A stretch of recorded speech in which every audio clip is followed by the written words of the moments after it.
¿Qué tal? El día de hoy les voy a hablar sobre gastroprotección. Es una sesión clínica que igualmente la acabo de presentar en mi centro de salud junto con mi compañera, la doctora Sandra Oliveira. Es R3 de el reciente que estoy haciendo. Bueno, como contenido de esta presentación tenemos un breve comentario sobre la problemática, eh, cómo identificar los factores de riesgo en candidatos a beneficiarse a gastroprotección, cuáles son las medidas generales, una estrategia de uso de IVP más AINES y la farmacocinética de estos medicamentos y finalmente cómo hacemos pautas de desprescripción. Entonces, lo que tenemos es que normalmente en la actualidad, los IVP conforman el subgrupo farmacológico de mayor consumo dentro de los antiácidos con un 96.2% y esto a términos más fáciles de relacionar equivale a que cada uno de los españoles por cada 10 consume al menos un comprimido de IVP al día. Aunque no pareciese algo significativo, son cantidades relativamente superiores a los porcentajes de consumo de otros países europeos. Generalmente lo que se hace es atribuir esto a los factores del paciente, como socioeconómicos o nivel de educación, pero se ha demostrado que entre el 25 a 70% de estas prescripciones son inadecuadas y por parte de nosotros, que somos el personal sanitario. Estas prescripciones pueden ir desde pacientes que no cumplen con criterios de indicación, no se utilizan dosificaciones adecuadas y principalmente no existen pautas de duración establecidas. Entonces, ¿a qué definimos como gastroprotección? Se define al uso conjunto entre fármacos considerados como gastrolesivos y el uso combinado con IVP. ¿Cuáles son estos fármacos gastrolesivos? Tenemos a los antiagregantes como la aspirina, el clopidogrel, los anticoagulantes, los corticoides y principalmente los AINES. Entonces, estos fármacos sí se ha demostrado que su consumo y junto con comorbilidades aumentan riesgo de complicaciones gastrointestinales. Y el objetivo del IVP es prevenir dichas complicaciones. Estableciendo así que no está dentro de los objetivos de la gastroprotección, evitar síntomas dispépticos, náuseas, vómitos o pirosis que generalmente suelen presentar algunos medicamentos, pero que si es un paciente que no tiene factores de riesgo y que va a usar cualquier otro medicamento que generalmente le pueda producir esto, no se ha demostrado que esos síntomas se relacionen con complicaciones gastrointestinales. Entonces, no tiene el objetivo de evitar dichos síntomas dispépticos que pueden presentar algunos pacientes. A su vez, no es un objetivo evitar la presencia de alteraciones en la mucosa gastrointestinal eh, apreciadas a través de endoscopía. Entonces, el único objetivo es prevenir complicaciones gastrointestinales por ciertos fármacos considerados como gastrolesivos. Finalmente, no son fármacos protectores, son fármacos que tienen como principio activo cumplir un beneficio esperado, pero a su vez pueden presentar reacciones adversas. Ok, entonces, ¿cómo identificamos a los pacientes que se benefician de la gastroprotección? Mm, Los pacientes, las guías clínicas en general tienen diferentes criterios discordantes de acuerdo a los pacientes que se benefician, pero en general las guías españolas cumplen características comunes como son una historia previa de patología ulcerosa, sea de cualquier etiología, por AINES, por Helicobacter pylori, por Soliger Ellison, cualquier historia de paciente con enfermedad ulcerosa es un criterio. historia previa de que esta o cualquier enfermedad ulcerosa se haya complicado como hemorragia o perforación es un criterio mayor, es decir, es sine qua non que el paciente con una enfermedad ulcerosa se haya complicado, sea beneficiario de gastroprotección. La edad es uno de los valores más discordantes entre las guías de práctica clínica porque se ha demostrado que entre 60 a 70 años no existen diferencias significativas en cuanto al riesgo relativo de padecer complicaciones gastrointestinales, pero lo más comúnmente aceptado es un rango en pacientes de mayor de 65 años, 65 mayor de 65 años, como criterio de inclusión. Los AINES, pacientes con generalmente patología reumatológica que van a cumplir un esquema analgésico en dosis altas y o esta a su vez, que por lo general estas patologías lo ameritan, tratamientos prolongados también son beneficiarios. Terapia concomitante. Con esto quiero decir aquellos pacientes que van a recibir AINES independientemente de la dosis o de la duración, conjunto con otro medicamento gastrolesivo, que puede ser los antiagregantes. En este caso, los antiagregantes no han demostrado diferencias significativas entre aspirina y clopidogrel. Pues bien, la aspirina favorece la etiopatogenia como factor ulcerogénico, pero el clopidogrel en contraposición, a pesar de que no favorecen el desarrollo, esta sí favorece a que una enfermedad ulcerosa se llegase a complicar con hemorragia. Entonces, los dos no hay diferencia significativa. Al menos que un paciente tenga intolerancia, se podría escoger uno de los dos, pero en cuanto al riesgo de complicaciones gastrointestinales, pesan por igual. Los anticoagulantes, pues con ellos no se ha demostrado que favorecen el riesgo etiopatogénico.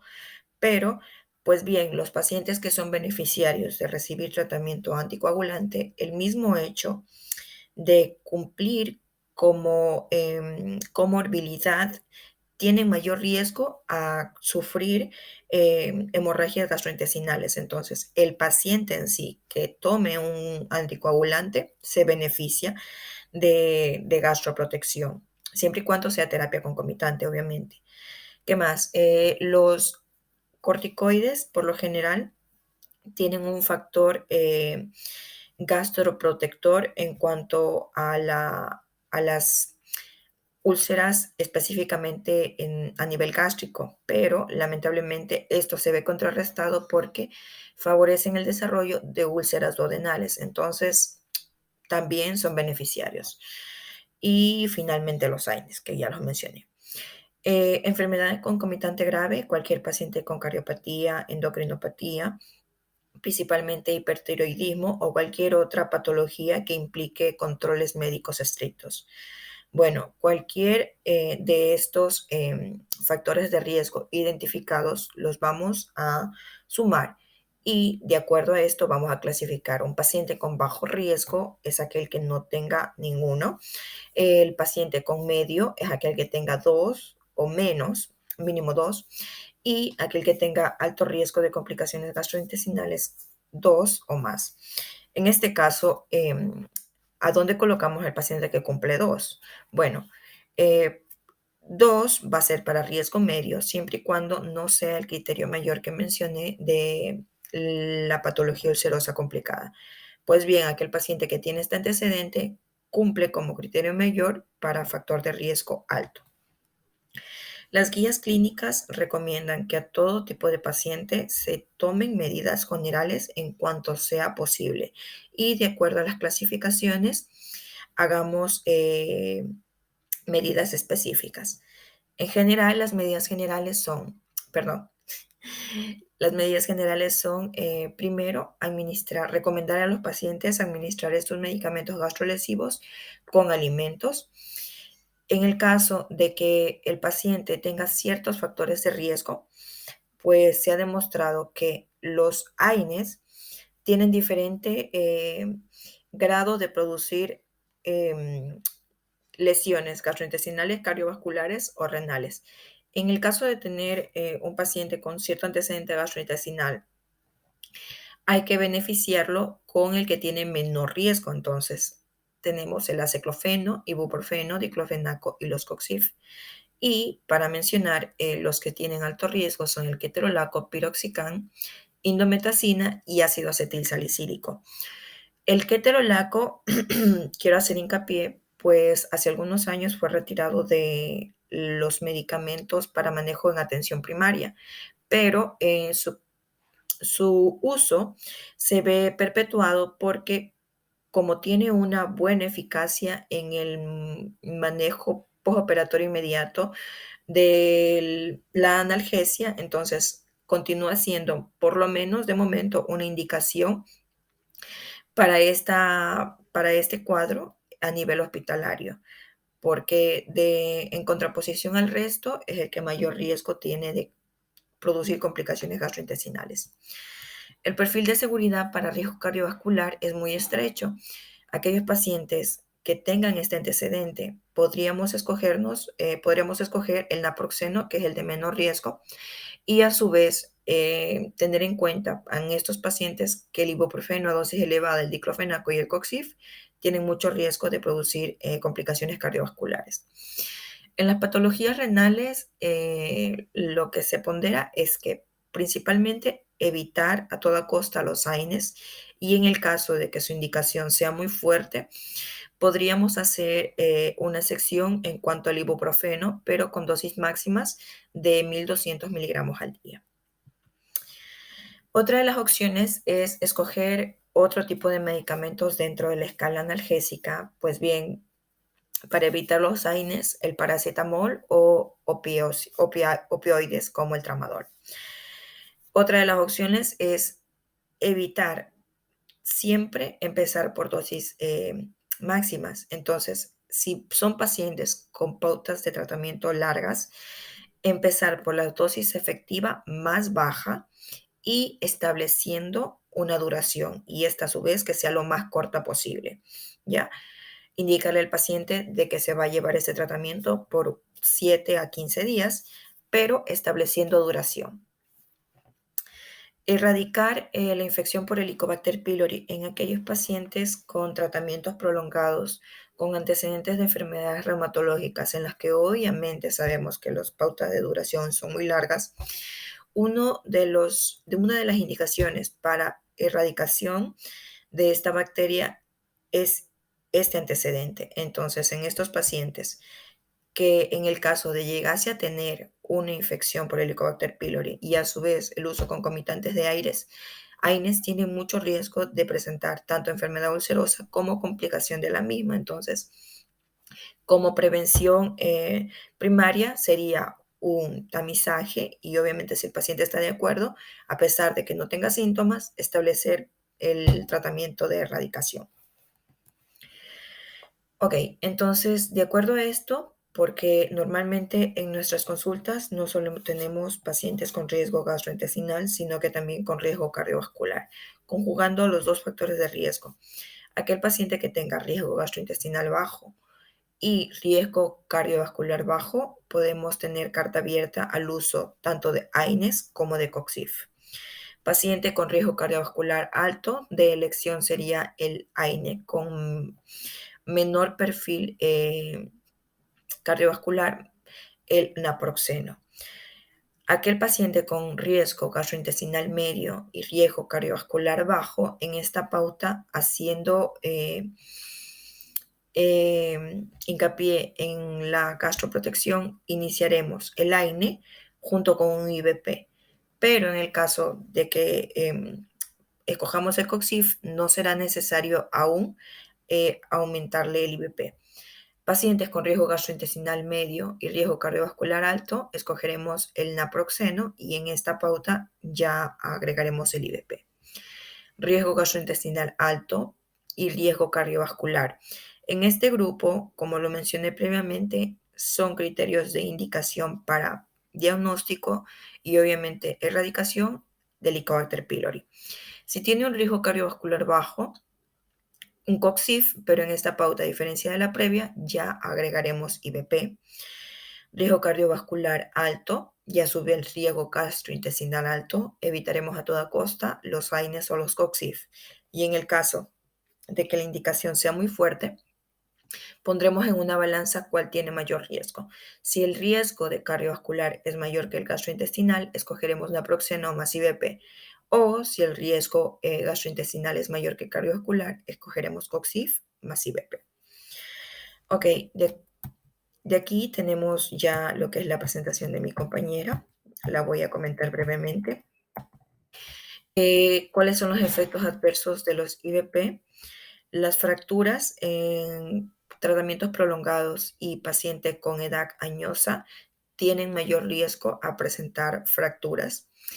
El mecanismo de acción de los IBP disminuye el pH, entonces esto favorece que sea, sea un medio rico para el sobrecrecimiento de la flora que normalmente no suele estar presente a nivel gastrointestinal. Entonces, ¿qué podemos ver? Riesgo de infecciones con diarrea por Clostridium difficile, candidiasis oral o cualquier otra bacteria como riesgo para neumonías asociadas a la comunidad. El déficit de vitamina B12 es una de las complicaciones que más suelen estar presentes en general, porque se favorece la mala absorción intestinal de esta vitamina.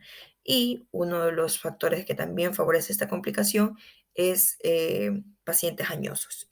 Entonces, generalmente, haciendo hincapié en esta complicación, lo que se recomienda es que si es un paciente añoso y que a su vez tiene pautas de tratamiento prolongado con IBP, hacer controles analíticos de magnesio desde el inicio y luego valorar la evolución con controles periódicos al año o a los 6 meses si se comienza a presentar síntomas.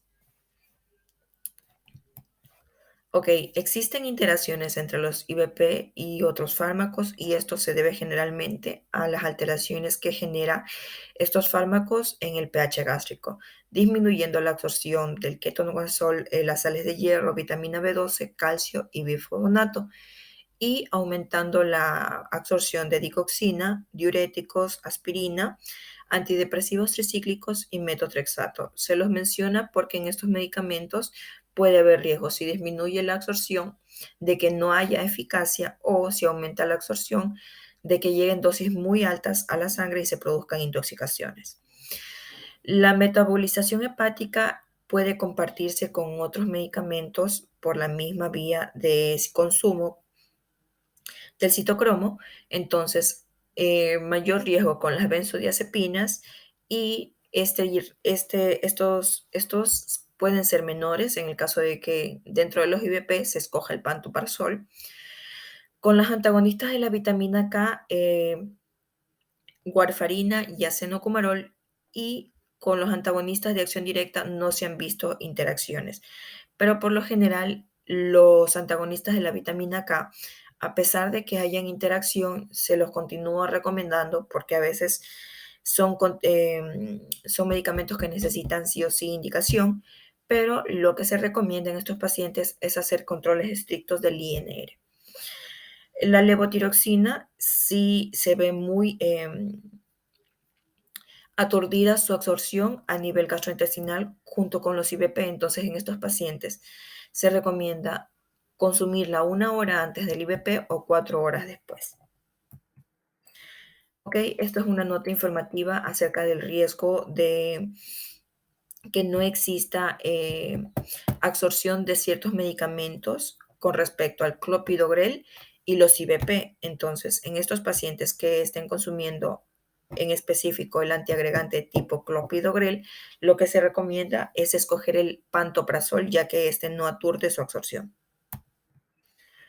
Errores frecuentes en la consulta en cuanto al uso de IBP: no usar IBP en aquellos pacientes que no cumplan con criterios de indicación y usarla para profilaxis de síntomas dispépticos, que como lo mencioné previamente no son indicación.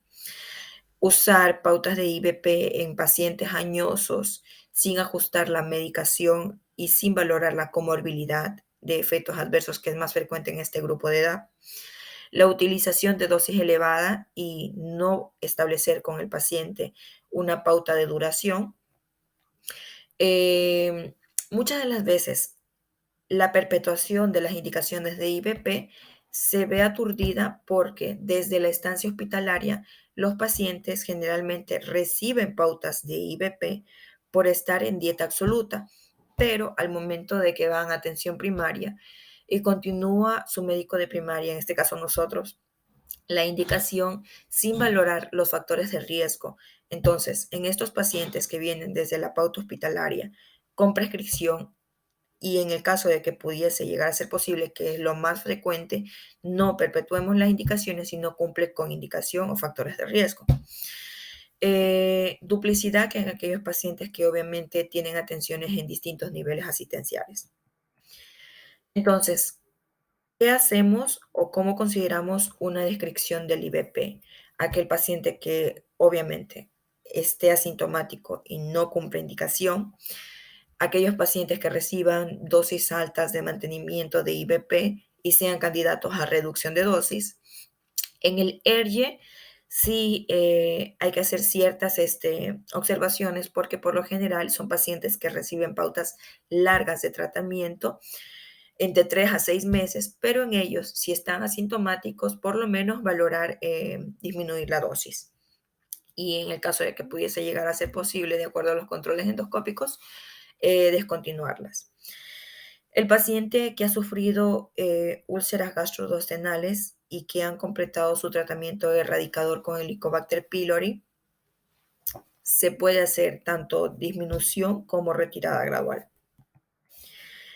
¿Cómo hacemos las pautas de prescripción? Ok, aquellos pacientes que tienen pautas de prescripción largas, como alrededor de 3 meses, sí se recomienda hacer destete progresivo, con 1 a 2 semanas, disminución del 50% de la dosis y a las siguientes 2 semanas, si se lo permitiese, y más que todo el paciente que permanezca sintomático, retirada de los medicamentos. Aumentar el intervalo principalmente en aquellos pacientes añosos que son el grupo más susceptible. Podríamos hacer unas pautas de duración más larga con intervalos entre 48 a 72 horas para cada dosis. Interrupción del IBP y usar si reaparecen los síntomas es algo muy relativo y difícil de llevar en la consulta. Recomendar otros antiácidos, pero por lo general los de primera elección son los IBP y en el caso de que reincidan los síntomas, retomarlos.